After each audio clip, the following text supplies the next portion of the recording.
పేదవాడి పక్షాన నిలబడతాం, ప్రజా గొంతుకై నినదిస్తాం.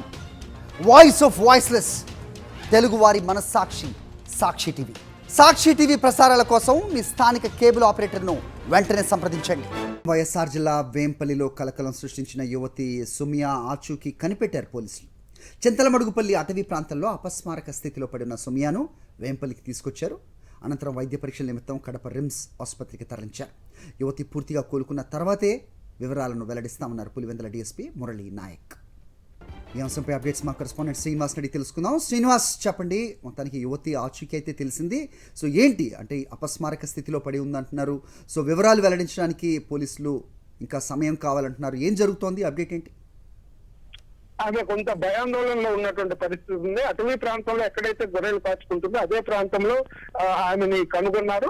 ఏదైతే బంధువులే ఆమె అక్కడ ఉన్నది దాక్కున్న ఉన్నటువంటి పరిస్థితుల్లో ఆమెను తీసుకొని పోలీసులకు సమాచారం అందించడం, పోలీసులు కూడా ఇమీడియట్ గా వెళ్లి ఆమెను తీసుకొని కడప వైద్య పరీక్షలు కానీ అదేవిధంగా ఇతర చికిత్స అవసరం ఉన్న నేపథ్యంలో ఆమెని ఏదైతే కడప రిమ్స్ ఆసుపత్రికి తరలించి ఇక్కడ వైద్య సహాయం అందిస్తున్న పరిస్థితి ఉంది.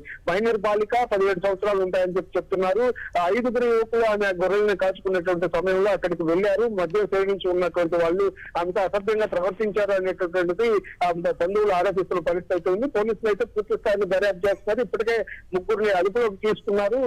ఏదైతే అటవీ ప్రాంతంలోకి వెళ్ళి అమ్మాయితో అసభ్యంగా ప్రవర్తించిన వాళ్ళని కూడా విచారిస్తున్నారు. అంతేకాకుండా అమ్మాయి కూడా కొంత వైద్య పరీక్షలు అవసరం ఉంది, వైద్య సహాయం కూడా అవసరం ఉన్నటువంటి పరిస్థితుల్లో ఆమెను కూడా తీసుకుని ఆసుపత్రిలో చికిత్స అనంతరం ఆమె దగ్గర నుంచి స్టేట్మెంట్ తీసుకొని ఎవరు ఈ సంఘటన ఏదైనా జరిగిందా అనేటువంటి అంశాలన్నిటి మీద కూడా ఎటువంటి క్రైమ్ జరిగింది అనేటువంటి అంశాల మీద పూర్తి స్థాయిలో విచారించే అవకాశం ఉంది. ప్రస్తుతం ఆమె కొంత షాక్ లో ఉన్నటువంటి నేపథ్యంలోనే ఆమె దగ్గర నుంచి వివరాలు సేకరించడానికి పోలీసులు కొంత సమయం తీసుకుంటున్నారు. మొత్తానికైతే నిందితులు మాత్రం తాము ఏమీ చేయలేదని చెప్తున్నారు. అయితే ఈ పరిస్థితుల్లో ఆ పాప కనిపించకపోవడము, దీని మీద యువకులు ఆమెని వెంటాడి ఈ విధంగా ఇబ్బంది పెట్టారనే నేపథ్యంలో గ్రామం మొత్తం కూడా దాదాపు వేంపల్లిలో ఉన్నటువంటి వాళ్ళ కాలనీ మొత్తం కదిలి వచ్చి పోలీస్ స్టేషన్ చుట్టుముట్టింది. నిన్న అర్ధరాత్రి 12 గంటల వరకు కూడా వాళ్ళందరూ కూడా అక్కడే ఉండి నిందితులను తమకు అప్పచెప్పాలని చెప్పేసి డిమాండ్ చేస్తూ ఆందోళన చేస్తున్నటువంటి పరిస్థితి అయితే ఒక ఉద్రిక్త వాతావరణం కూడా అక్కడ నెలకొని ఉన్నట్టు పరిస్థితి ఉంది. ప్రస్తుతానికైతే